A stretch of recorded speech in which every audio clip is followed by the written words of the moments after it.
welcome back to the Culture Cave, or welcome to the Culture Cave. I shouldn't be presumptuous and assume you're back. Maybe you're new. If you are, I don't know why you're watching this video. Go and watch the Terminator one.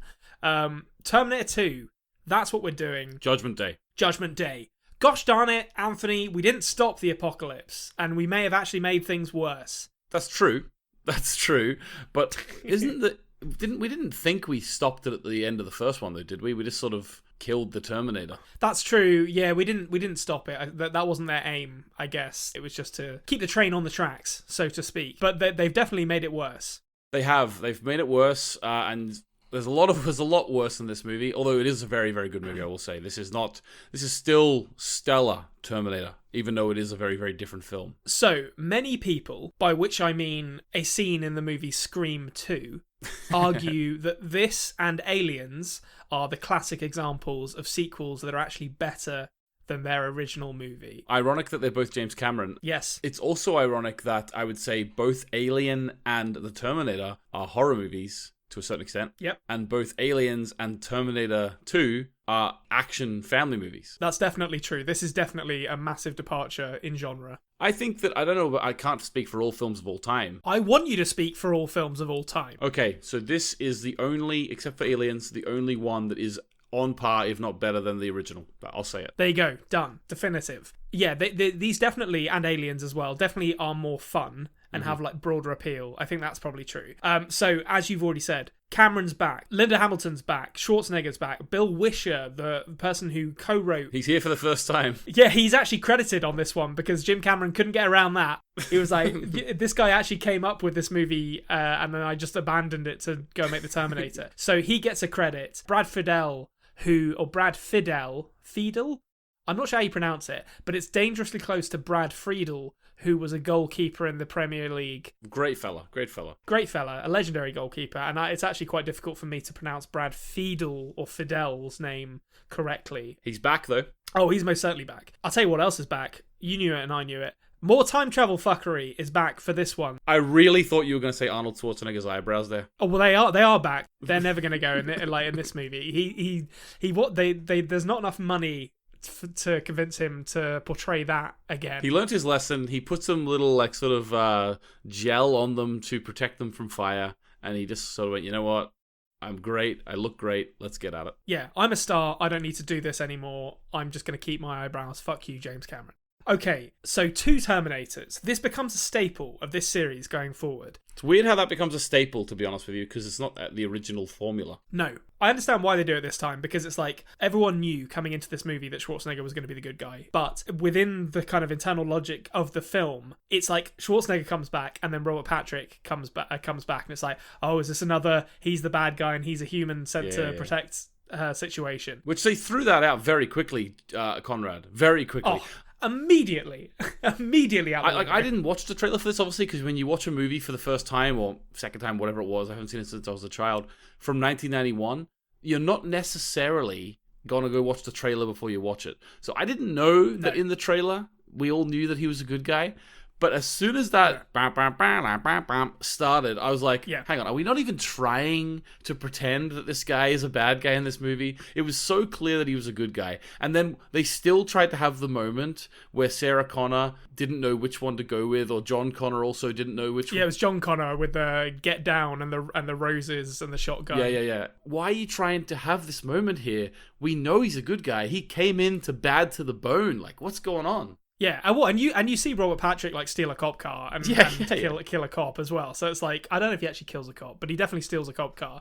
So it's like, come on. You mentioned it, so I'll touch on it briefly. The bad to the bone introduction with him walking into the bar, like scanning everyone. I need your clothes, your boots, and your motorcycle. That bit is one of the best character introductions I've ever seen in a movie. It's just, and then walking out in full leather with a shotgun to bad to the bone is like, it's fucking cool. It was cool. That's not the introduction to a bad guy. Let's be honest. That's like that's a good guy right there. And Arnie like jumps on his hog and then he's off. And the motorbike is iconic for this. One thing I think is very obvious from the word go in this movie, when you compare Terminator 2 Judgment Day to The Terminator, one of these movies cost $6.4 million and was made in 1984, and one of them cost $100 million and was made in 1991. Because my word, does this movie look more expensive than the Terminator? Yeah, it was a huge jump in funding. It looks really cool. Also, they were being really ambitious with the CGI as well in this. Like they've got like the liquid metal Terminator. Oh, yeah. Like, they're really, really ambitious with it. And to be honest with you, actually, it does hold up quite well, this one. Oh, I think so. Yeah, absolutely. And like, funnily enough, the liquid Terminator stuff was the reason that Jim Cameron shelved Bill Wisher's script. Because in 1984, he was like, we don't have the money or the technology to do this. So we have to come back when CGI or practical effects, I guess, I don't know how you do that practically, have advanced to the point where this is possible. And here we are in 1991 with cool-ass liquid Terminators. That's so cool. It's the T-800 from the old one, and then I think it's a T-850 in Terminator 3. In my brain, I've got somewhere in there that Terminator referring to himself as the T-101. What's the T-101? That's in my brain as a quote, and I don't know where it's from. Well, it's funny that you mentioned that, actually, because when I was watching this movie, or both of these first two movies, I was writing down the T-100 for Arnie's Terminator, and then I went and checked, and I was like, it's the T-800. Where the fuck have I got T-100 from? So,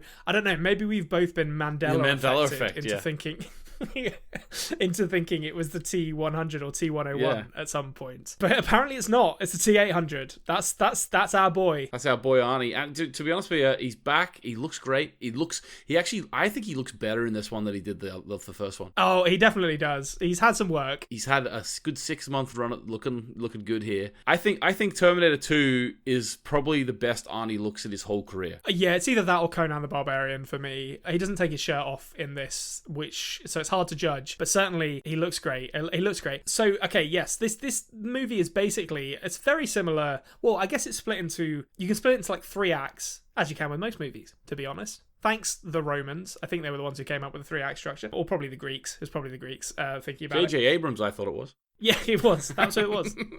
So you've got the opening act, which is saving John Connor. Second act is taking down Cyberdyne, and the third act is running away from the T-1000. And each one of them has its own action sequence that is completely uninterrupted, flows perfectly from beginning to end, and is outrageously exciting. So the first one we get fairly early on, which is that after John Connor is fucking around at the mall, he hacks into an ATM. He's staying with foster parents because Sarah Connor's been taken away by the men in white coats for saying that the Terminators are coming, which, to be fair, egg on face eventually there, which I love. I love that he got to see that it was real. I love it. Yeah, exactly. Like he it turns out his mum isn't crazy, but John Connor's like hanging around arcades and doing kid stuff.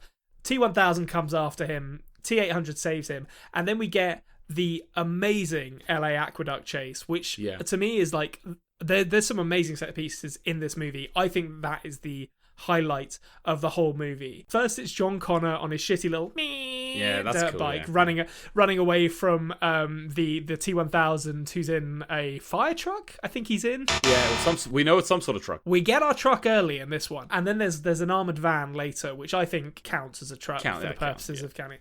But yeah, so it starts off with that, and then Arnie appears on his fucking Harley Davidson with his shotgun, doing the whip reload thing. Shooting locks off gates. He's an unbelievable shot. What an aim. That's a scatter shot. That reload thing he was doing, I remember seeing like toys of the Terminator shotgun in stores that literally said, don't do the Terminator reload thing because it will like fly apart if you do that. What the hell? It was fantastic, but it lasts almost 10 minutes and then ends with the truck exploding and then being like, oh, he's definitely dead, and they drive off, and then we get the first sort of full view of the T-1000 in like full like liquid metal form walking out of the fire. It is that is an introduction. That's in like the first half an hour of this movie that happens. It's outrageous. It's exhilarating. It's absolutely fantastic. I love that. It also reminded me of like Greece, in the aqueduct. Yeah, I don't know if there's ever water in that aqueduct based on the times I've seen it in movies. Yeah, it must be the same one, mustn't it? It is the same one. Yeah, an aqueduct implies there's water at some point, but I don't know. I don't know when it's there. I don't know what's going on. I'm going to throw something out, Konrad. I want to see what you think. Right, my top 2 coolest boys in films. When I was growing up, the ones I thought were the coolest kids, right? When I was growing up, I was like, I want to be that guy, right? First, number one on the list, John Connor in Terminator 2. I wanted to be John Connor. I thought he was awesome. Wanted to be Edward Furlong. Wow. Yeah. Oh, he was great. He was great. Number two, close second, is the kid with the slick hair, Louis, in the film Jack, Robin Williams. I thought he was so cool. So cool. Fran Drescher for a mom, couldn't beat it. Lovely. Did your attachment to Edward Furlong increase or diminish when he played a massive racist in American History X a few years after this? I actually haven't seen that. That makes me not want to watch it. He plays a literal Nazi in that movie. So yeah, that was like the moment. I mean, it's a character. That was the moment where I was like, maybe I don't like Edward Furlong as much as I thought I did. Actually, next thing you're gonna say is that he's a fan of The Little Mermaid. There's an awful lot of people in American History X who, if they're around today, I think would have some strong opinions on some of the movies Disney makes. Let's just put it that way. Just a very quick aside as well. When John Connor is like realizing that he can kind of get the Terminator to do whatever he wants because he's been designed to protect him. Yeah. Do you feel sorry for like the two gym bros who they're called over because John Connor's like, help, I'm being attacked. And these two good Samaritans are like, hey, we should go help this boy. This young boy is in trouble. Let's go help him. And they come over, and then John Connor just told them to fuck off. And it's like, it's always really rubbed me the wrong way, that moment in this film. Yeah, I think maybe he was bullied by some gym bros at some point. It did sort of imply that he felt he was too cool for these guys, Yeah. But yeah, that was a bit of a dick move by John, to be honest with you. Yeah, it was, yeah. And speaking of John Connor being too cool for school, how did you feel about something that they continue to go back to throughout this movie, which I'm going to say is divisive, and that is the comedic sequences where John Connor teaches the Terminator to be cool. Yeah, it teaches him to be human and to be cool. Hasta la vista, baby. That hasn't dated a day. Hasta la vista, baby.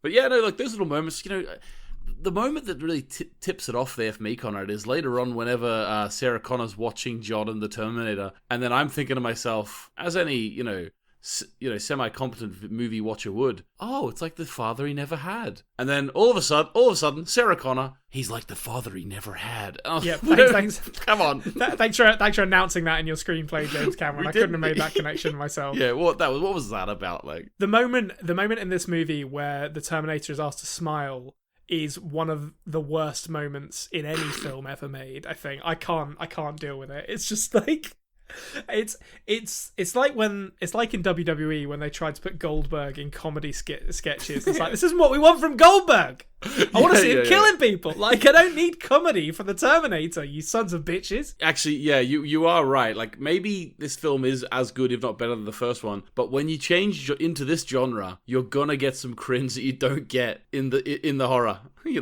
I could not believe it when I first saw that, and I still to this day hate it. But anyway, so they bust Sarah Connor out. Very cruel of the people who run that mental institution to make the guards wear bright white when they're clearly very overweight. It's a very unflattering colour for the guards. Get them a dark one. Get them a dark colour. Yeah, get them something that shadow up, boys. Shadow up. Come on. But they get her out. And then she immediately goes off to kill Miles Dyson. Like, just, they go to Mexico first, to be fair. But then she's just like, right, I'm going to load up, I'm going to go kill Miles Dyson. He's the guy who is in charge of Cyberdyne's, like, cybernetics division, and has figured out, like, how to, like, as basically is going to be responsible for Skynet. The whole of the Terminator uprising is caused by him and his invention. And he's played by, like, the loveliest man. He's such a nice guy. Yeah, well, he actually realizes that he actually joins with them, you know what I mean? Like, he realizes he actually believes them. After being shot by them, I will say. So, yeah. Like, he's very trusting. Very trusting, this man. He is very trusting indeed. Shot by them in his family home near his children as well. Yeah. But he's like, you know what? Fair enough. Fair enough. But yeah, so they break into Cyberdyne HQ, and that's like the big kind of like high point of the second act. Now, the Terminator is told not to kill, and he seems to take that. No, he doesn't even take it very literally. He just doesn't listen, because he's like shooting people in the legs and firing grenade launchers into people's spines. The grenade launcher one was the one that was making me question his, conviction there. Those police will never walk again. They're and you shoot someone in the leg, you get their femoral artery, They're dead. They're going to bleed out. Like, it's not just like, your leg's fine. There's nothing important there. There's no chance. There's no chance he understands the radius of those grenade launchers to the point where he can just fire them willy-nilly out into the cops and know he's not going to kill someone. I just think that they did sort of just forget about that little plot point in that moment. Yeah. Well, and then he gets a fucking minigun, so they get rumbled. Oh, yeah. And then he just brings a minigun out, but he only shoots at the police cars. It's like, do you understand that a minigun is very indiscriminate? It's not an accurate weapon. It's for firing, like... Well, those police cars are like him. He's killing his own kind. That's true. Yeah, they never really get into that, do they? Do you think he found out about John Connor hacking an ATM earlier in the movie and was like, that's actually very insensitive? Yeah. Chekhov's little pin code cracker. I thought that was a really cool little thing. I don't know if that exact thing existed. Yeah, I don't know if you could do it with an Atari portfolio, which is the thing that he actually uses, but I want to say you probably could. John Connor could. He's a genius. He's going to lead the humans to victory over the machines. He can do anything. And he doesn't want to. That's why he's a true hero. Yeah, so there's a theme in this movie of him rejecting the response, and it comes back even more in the third movie and gets really heavy-handed, but him kind of rejecting the responsibility of saving humanity, that I think is interesting, and it does work quite well with Edward Furlong's performance, because he's such a bratty teenager, but in a kind of lovable way, I think. No, I even as an adult watching this film, I actually do have a soft spot for John Connor. I think he's obviously like the real Jesus. He's put in a tough position there. Yeah, that's absolutely right.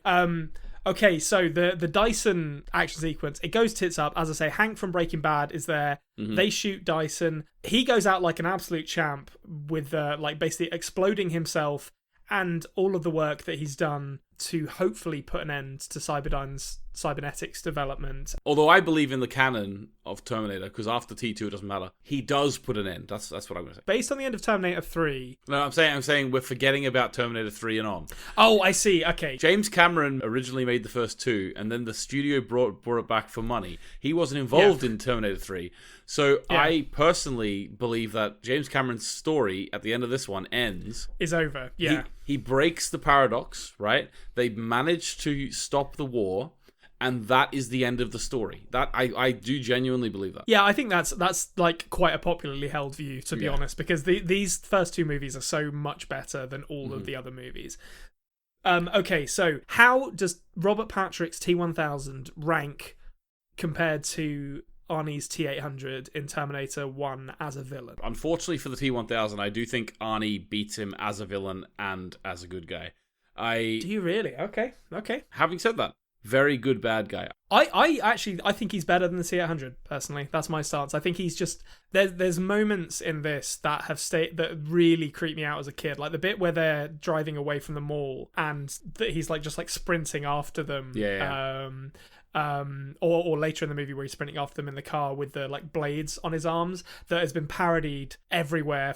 It parodied in Wayne's World, it's parodied in The Simpsons with Homer with the golf clubs. It's just such an iconic moment. And I think he's a very different villain to Arnie, I think. I think you win because he is 200 better. That's true. You can't argue with the numbers. Yeah, the numbers don't lie, and I spell disaster for the T-800. That's sacrifice. That's a TNA joke for anyone out there who's a fan of Scott Steiner. That Scott Steiner promo is actually very similar to the Terminator 3, 4, 5, and 6 writers' rooms in terms of the time travel discussions. I reckon they had a whiteboard from the start of this series to the end, and they just kept adding to it, and by the third movie they can't see anything underneath it. It's just lines and circles and exclamation marks, and it's just whatever they want they can do. Now the conclusion, it's it kind of sets itself up as a fake out, because the T-1000 gets frozen in liquid nitrogen because he's in he abandons the helicopter, jumps into another truck of liquid nitrogen, which then crashes and freezes him. And we get the amazing Arnie line. It is a great one-liner. Arnie was always an amazing deliverer of one-liners, and this is one of the top ones, the hasta la vista, baby, as he shoots him and he shatters. But it does annoy me that if he hadn't have done that, they probably could have just picked him up and carried him up and drops him in the molten metal, because the moment he shatters him, each of those little parts can melt much quicker than the whole would have melted, and it always pisses me off. That's a sort of like the classic, isn't it? It's just like the classic moment in an action film where like you've got the bad guy on the ropes, or even sometimes even the bad guy's got the good guy on the ropes and doesn't actually finish them off. And you know what? We wouldn't have got the next part without it. But it gives us the amazing sequence of the T-1000 coming back, but his ability to heal himself being kind of fucked up, so he's like absorbing different colors and kind of sticking to the floor as he touches things. Then he impersonates Sarah Connor. Before he impersonates Sarah Connor, he beats the shit out of the T-800, stabs it through the chest, seemingly kills it, but the T-800 has got, I don't know, backup power or something. Alternate power. Sure. Impersonates Sarah Connor, almost kills John Connor and Sarah Connor before getting the shit blown out of him by a sequence of shotgun blasts and then a grenade launcher, and then gets thrown into the molten metal, and the day is saved. I'll say this though, I think that the first one ending up at the hydraulic factory to crush him, alright, well done, it was lucky, but it's believable. A molten metal factory. Molten metal in LA. Yep. At least this one was staffed. The first movie didn't really make any sense because everything's powered on in that factory, but there's no one there. At least in this one, we see everyone run away. They're like, oh no, someone's coming to fuck up our steel mill or whatever. That's a really good point. Like, because surely, like, these machines in these huge factories are really hard to turn on because there must be a load of fail safes and stuff. Yeah, and they don't want people just driving in through an open door and being like, I'm going to lower some shit into molten metal while no one's around. But yeah, that's the end of the movie. So Terminator sacrifices himself because he has the last chip that could potentially be used to replicate Cyberdyne's work. Mm-hmm. And it all ends happily. Okay, trivia. Do you want to have some trivia? Oh, jeez. Really, really do. We're back at it, nose to the grindstone, and this kind of enthusiasm is a welcome relief. Yeah. Okay, 2 bits of trivia. The first one's quite small. The second one is a banger of a piece of trivia. So, first bit, when the T-1000 searches the police database for John at the beginning of the movie, it lists him as 10 years old, which Edward Furlong was not. But by the time they get to Terminator 3, they'd retconned him to be 13 years old in this movie. So within the logic of Terminator 2, Edward Furlong is supposed to be 10 years old, which he's definitely not. That's almost Tom Welling is a 14-year-old level to that. Yeah. If that's a 10-year-old, that's the oldest 10-year-old I've ever seen in my life. What the hell? Unbelievable. Yeah, almost ruins the whole movie. And then the second bit of trivia. This is an absolute banger. This movie features not one, but two, count 'em, 2 sets of twins for the T-1000 lookalike scenes. So the cop, his twin brother, was called in to play opposite him when he gets stabbed in the eye by the T-1000. That was Don and Dan Stanton. And Linda Hamilton has a twin sister, apparently. And it's Linda and Leslie Hamilton Gearon, who was brought in for the final scene where Sarah Connor is confronted by herself. Whoa! Bit of twin magic. So they didn't use the old Back to the Future technology. They actually No, it was just twins. They were like, what if we just cast twins? We've got $100 million to spend. We could just use the same technology that was invented 5 or 6 years ago. Yeah. Or we could save a couple of thousand and get some twins. Yeah. So, like, save a couple of bucks in the back pocket and just cast twins. How did they realize that? That's what I want to know. They must have put it on, like, the casting call, being like, well, Linda Hamilton, I don't know how they can't have planned ahead for that. It's just very fortuitous that they cast Linda Hamilton in the first movie, and then she turned out to have a twin sister in the second movie. Can you imagine that they didn't even know, and like she showed up on the set, and they've got the Back to the Future camera ready to go, and then she's talking to herself, and I was like, what the fuck? Jim Cameron's called around Robert Zemeckis' house on the way to set, picked it up. Send it back to Zemeckis. We don't need it anymore. But yes, so there you go. Twin magic in Terminator 2. That's going to do it, I think, unless there's anything else you want to talk about. Any time travel stuff you really wanted to identify? Well, this one, actually, to be honest with you, the fact that they just sort of break the bootstrap paradox, again, something which doesn't make any sense, but I was willing to go with it because it's like a one-off, self-contained movie. I'm happy that they set up the bootstrap paradox, and then in the second one they were able to break it. I'm happy it doesn't make any sense like physically, but at the same time, it makes a really good story. The problem is that when you keep then retconning and double downing and else later on, it really sullies this. I think James Cameron did a really good job making it like not actual time travel, like legitimately realistic, but actually making it fit the storyline for what they want to tell and have it hit the emotional beats. I think that really changes in the third one. So we'll see. Yeah. I think it's fair to say there's going to be a slight downturn in quality next week. But do join us then. Like, subscribe, do all that good stuff on this video. We really do appreciate it. And make sure to join us next week when we head out of the verdant valley that is Terminator 2. We're surrounded by birds singing and lush greenery. And we're heading into the desert wasteland that is Terminator 3 and beyond. So we shall see you then. Yeah, pick up a skull and meet us there. See ya.